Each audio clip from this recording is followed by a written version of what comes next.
Salut, j'espère que vous allez bien. On se retrouve pour une vidéo ASMR d'une série que j'avais un petit peu mis de côté. C'est la série des lectures chuchotées du livre de Pierre Bellemare. Voilà.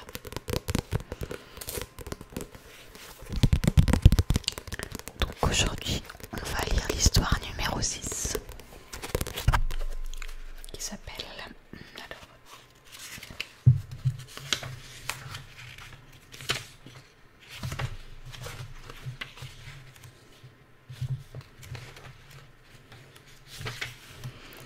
La chaise renversée.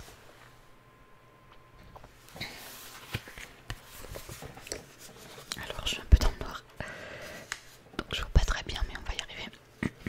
C'est parti. Alors, la chaise renversée. On a besoin d'un macabé de plus là-bas. On a besoin d'un macabé de plus là-bas. Alors pourquoi pas toi? La personne à qui s'adresse cette réflexion relève la tête avec défi et plante ses yeux dans ceux de son interlocuteur. Tu as raison, pourquoi pas moi? À partir de cet instant, rien ne pourra plus arrêter cette jeune femme de 30 ans. Elle va traverser la cordillère des Andes en avion, et en 1921. Ce qui n'est pas une mince entreprise à une époque où la libération de la femme est à l'état de fœtus. Elle s'appelle Adrienne Bolland, et la terrible chaîne de montagne n'a jamais été vaincue. Pourtant, en ces années où l'aviation cherche encore ses lettres de noblesse, 5 aviateurs ont tenté la traversée, mais aucun n'est revenu.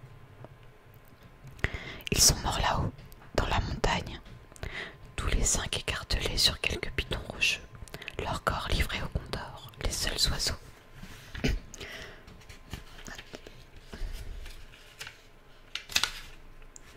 Les seuls oiseaux capables de voler sur ces sommets inaccessibles qui séparent l'Argentine du Chili. Adrienne est une mordue de l'aviation et elle a été engagée chez Caudron pour faire des démonstrations dans les meetings aériens. Lors de leur première entrevue, le vieux père Caudron a tracé un cercle sur le terrain et lui a dit que si elle se posait dans le cercle, il l'engagerait. Elle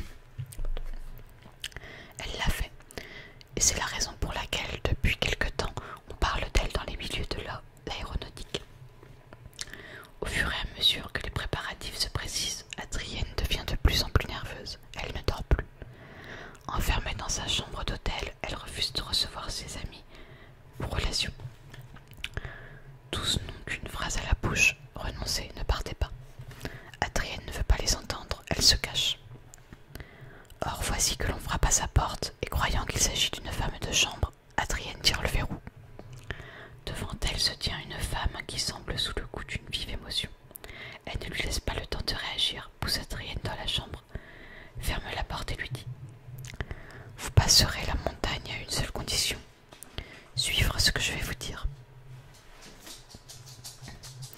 Adrienne tend la main vers la sonnette pour demander de l'aide, car manifestement cette femme est folle. Devançant son geste, la femme lui prend la main et enchaîne. Lorsque vous serez engagé dans la grande vallée, vous apercevrez à un certain moment un lac ayant la forme et la couleur d'une huître. Si à ce moment vous continuez dans la vallée sur la droite, vous êtes perdu. Mais si vous virez à gauche face à la montagne, en direction des cimes ayant la forme d'une chaise renversée, vous trouverez le passage et vous atterrirez de l'autre côté.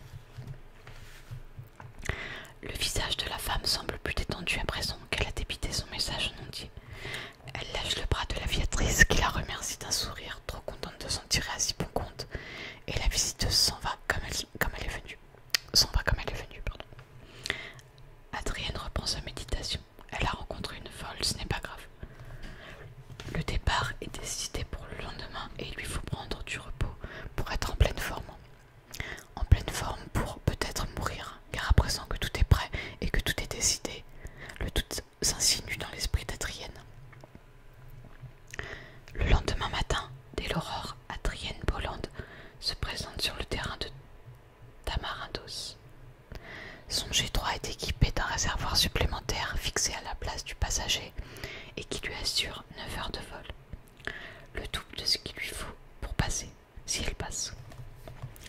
L'aviatrice est équipée d'une combinaison de toile sous laquelle elle a revêtu un pyjama de satin suprême raffinement. Autour de son corps, Adrienne a enroulé des journaux qui la protégeront du froid, tout en lui conservant le plus de légèreté possible. Aux pieds, des chaussettes de laine sans chaussures afin d'éviter les gélures occasionnées par la pression du cuir. Pour les mains, l'aviatrice a emporté des papiers à beurre qu'elle enroulera autour de ses doigts, toujours pour lutter contre le froid.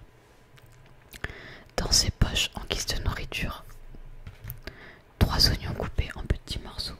Il s'agit d'un truc des aviateurs, car l'oignon dilate, paraît-il, les voies respiratoires. Et de plus, en cas de sommeil, il n'y a rien de tel qu'une petite giclée dans l'œil pour rester éveillé. Duperrier, son mécanicien venu de France avec elle, s'active autour de l'appareil. Tout a été minutieusement préparé. Le point de non-retour atteint. L'aventure est au bout de la plaine là-bas, dans cette gigantesque muraille qui a déjà coûté la vie de 5 hommes, partis comme cette femme de 30 ans au petit matin à la conquête de l'impossible. Je suis désolée, il y a la porte qui claque, une moto qui tourne. En s'installant sur le siège de pilotage, Adrienne ne voit autour d'elle que des visages crispés. Duperrier lui-même, le fidèle mécano, affiche un sourire jaune. Mis au courant de sa décision, le patron a mis à la disposition d'Adrienne de Caudron G3. Ils ont été démontés et embarqués sur un bateau en partance pour l'Amérique du Sud. Les amis tentent de la raisonner. L'entreprise est trop risquée, les chances de réussite sont nulles. La plupart des pics de la cordillère sont à 4000 mètres et le G3 ne plafonne qu'à 3600 mètres. Mais Adrienne a pris une décision. Elle ne veut plus raisonner. Elle passera la première la cordillère des Andes, où elle en sera la 6e victime. Au mois de mars 1921, Adrienne Bolland a débarqué en Amérique du Sud. Après avoir fait la fête pendant toute la traversée, cette petite bonne femme qui vient chercher la gloire ou la mort aime la vie et ne manque jamais une occasion de la célébrer. Elle a ce qu'on appelle un caractère de cochon, mais un sourire d'ange, une volonté de toute épreuve. Elle s'installe dans un hôtel à Mendoza en attendant que les circonstances soient favorables au départ. Et la bataille a recommencé. De tous côtés, on a tenté de dissuader Adrienne. La presse, les officiels, les amis. Chacun pense que la petite Française n'a aucune chance de réussir. Son avion est un modèle vieux de 17 ans, qui a fait les beaux jours des pilotes de la Grande Guerre, certes, mais qui est incapable de monter à 4000 mètres avec ses ailes de toile, son ossature de bois et son unique petit moteur. D'ailleurs, la colonie française de Mendoza bout Adrienne.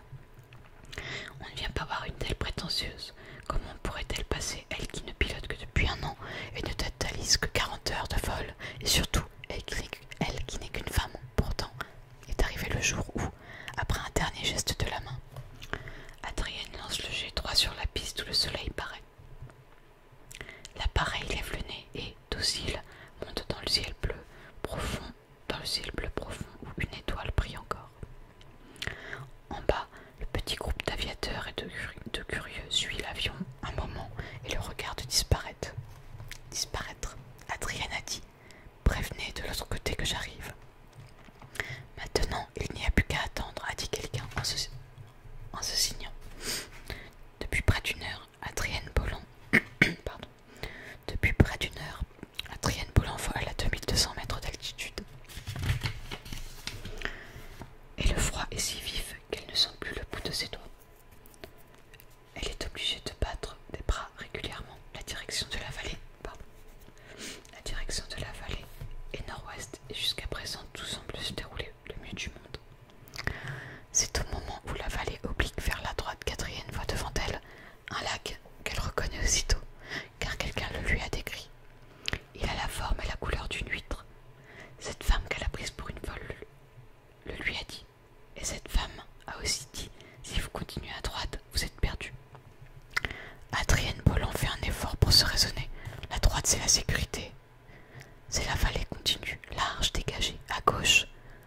c'est la muraille des pics, le mur. Vous ne passerez qu'à une condition, suivre ce que je vais vous dire, a dit aussi la folle. Comment cette illuminée pourrait-elle connaître le secret d'un passage? Pourtant le lac de la forme, de la couleur d'une huître, est bien là. Hasard, soit, mais troublant. Pendant que défilent dans sa tête toutes les hypothèses et les suppositions possibles, Adrienne survole le lac en question. Presque automatiquement, elle a pris la direction de la vallée à droite, réflexe naturel d'un pilote face à un obstacle, et la voix de la femme retentit à nouveau dans son souvenir. Si vous continuez à droite, vous êtes perdu.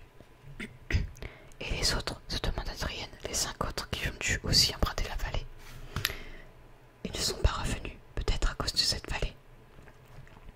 Puis elle se dit que la situation est absurde, être là, suspendu entre ciel et terre. La route dégagée d'un côté, l'obstacle de l'autre et la mort, quelque part à droite ou à gauche. C'est absurde. Elle a une chance sur 2, et c'est sans doute parce qu'elle a toujours préféré la difficulté qu'Adrienne Bolland prend tout à coup la décision de suivre le conseil de l'inconnu. Elle fonce vers l'obstacle. Un coup de manche à balai vers la gauche et le G3 est face aux montagnes. Il faut monter, monter encore. Adrienne mesure du regard les cimes des Andes perdues dans les nuages et se dit que jamais l'appareil ne passera à 3500 mètres. Le mur est maintenant tout proche, 3800 mètres. Elle croit que l'avion va se fracasser d'une seconde à l'autre, et c'est alors dans une trouée de nuages qu'Adrienne, voilà, chaise renversée. La montagne à cet endroit a la forme du dossier d'une chaise renversée. Sur la droite apparaît la trouée. Adrienne peut passer sans augmenter d'altitude. Elle aperçoit bientôt la pente du versant chilien et le monde entier apprend la nouvelle. La cordillère des Andes est vaincue par une Française de 30 ans. De retour en Argentine, Adrienne Bolland n'a qu'une idée en tête, retrouver la mystérieuse visiteuse qui lui a révélé le passage. Et elle va la retrouver.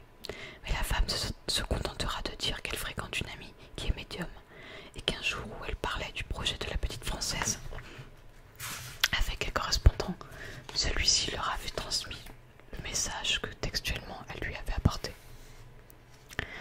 Adrienne Bolland est morte en mars 1976 à l'âge de 81 ans, après une vie bien remplie au service des ailes françaises. Tous ceux qui l'ont connue s'accordent à dire que si son personnage est un peu fantasque et son caractère difficile l'amenèrent souvent à faire des éclats, jamais sa bonne foi ne fut prise en défaut. Il faudrait croire qu'Adrienne Bolland a découvert le passage des Andes grâce à un mystérieux correspondant de l'au-delà. Alors, il faut logiquement admettre la proposition suivante. Étant donné un passage dit de la chaise renversée et un lac couleur d'huître que personne au monde n'a pu voir avant l'aviatrice, puisque les compteurs mis à part, elle était le premier être vivant à survoler cet endroit. Étant donné également, et ce n'est pas une plaisanterie, qu'Adrienne Bolland a franchi la cordillère des Andes le 1er avril 1921. Trouvez l'équation inconnue.